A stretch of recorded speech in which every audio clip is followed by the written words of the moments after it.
एक मुस्लिम लेखिका ने कट्टर हिंदू समाज के लोगों के काल पर अपने लेखों के माध्यम से ऐसा थप्पड़ मारा है कि उसके प्रति उत्तर में कोई जवाब नहीं सूझता। अगर जानना चाहते हो तो वीडियो के लास्ट तक बने रहना दोस्तों, और लास्ट तक देखना, बहुत ही इम्पोर्टेंट वीडियो है दोस्तों। अगर आप एक हिंदू हो तो जरूर देखिए प्लीज, हाथ जोड़ के निवेदन है आपसे।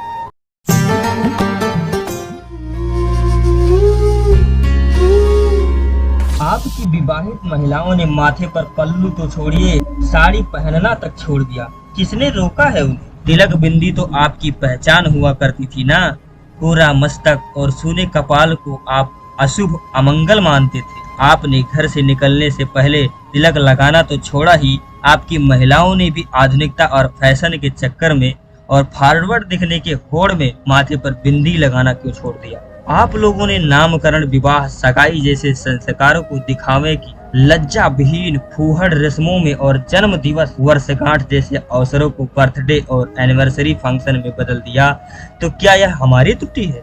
हमारे यहाँ बच्चा जब चलना सीखता है तो बाप की उंगलियां पकड़कर इबादत के लिए जाता है और जीवन भर इबादत को अपना फर्ज समझता है। आप लोगों ने तो स्वयं ही मंदिरों की ओर जाना छोड़ दिया। जाते भी केवल तभी हो जब भगवान से कुछ मांगना हो अथवा किसी संकट से छुटकारा पाना। अब यदि आपके बच्चे ये सब नहीं जानते कि मंदिर में क्यों जाना है, वहां जाकर क्या करना है और ईश्वर की उपासना उनका कर्तव्य है, तो क्या ये सब हमारा दोष है?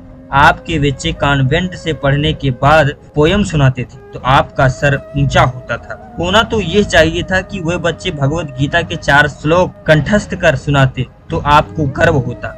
हमारे घरों में किसी बाप का सिर तब शर्म से झुक जाता है जब उसका बच्चा रिश्तेदारों के सामने कोई दुआ नहीं सुना पाता। हमारे घरों में बच्चा बोलना सीखता है तो हम सिखाते हैं कि सलाम करना सीखो बड़ों से। आप लोगों ने प्रणाम और नमस्कार को हेलो हाय में बदल दिया, तो इसके दोषी क्या हम हैं? हमारे मजहब का लड़का कॉन्वेंट से भी आकर उर्दू अरबी सीख लेता है और हमारी धार्मिक पुस्तकें पढ़ने बैठ जाता है, और आपका बच्चा ना रामायण पढ़ता है और ना ही गीता। उसे संस्कृत तो छोड़िए, शुद्ध हिंदी भी ठीक से नहीं आती। क्या ये सब हमारी त्रुटि है? क्या ये सब हमारी गलती है? आपके पास तो सब कुछ था, संस्कृति, इतिहास, परंपराएं। आपने उन सब को तथा कथित आधुनिकता की अंधी दौड़ में त्याग दिया और हमने नहीं त्यागा। बस इतना ही भेद। आप लोग ही तो पीछा छुड़ाए बैठे हैं अपनी जड़ों से।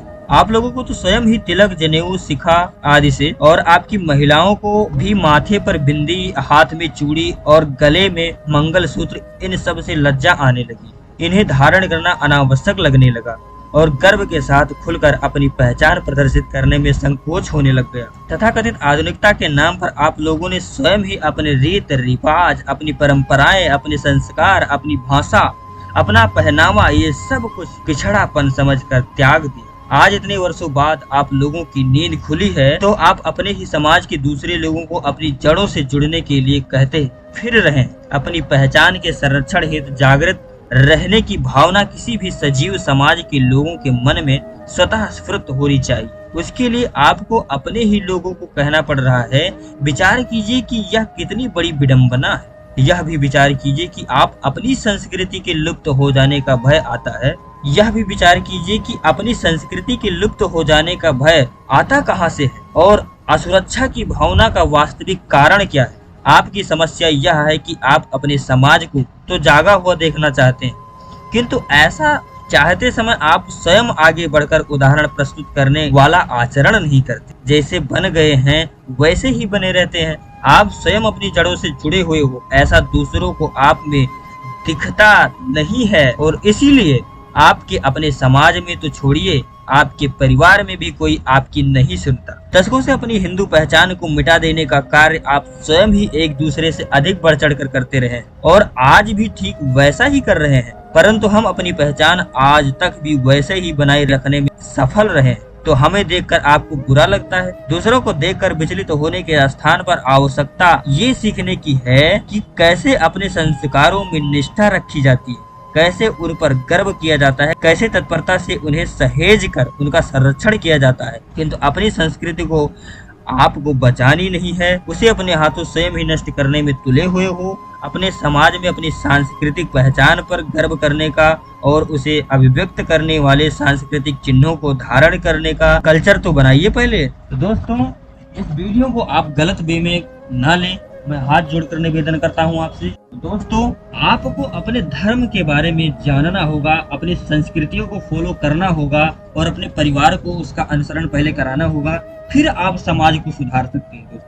दोस्तों, बस यहीं पर इस वीडियो को समाप्त करता हूं। अगर वीडियो अच्छी लगी हो तो लाइक करो, शेयर करो, चैनल पे नए हो तो चैनल को सब्सक्राइब करो और बेल आइकन को भी प्रेस कर दो। तो जय हिंद, जय भारत, बाय बाय।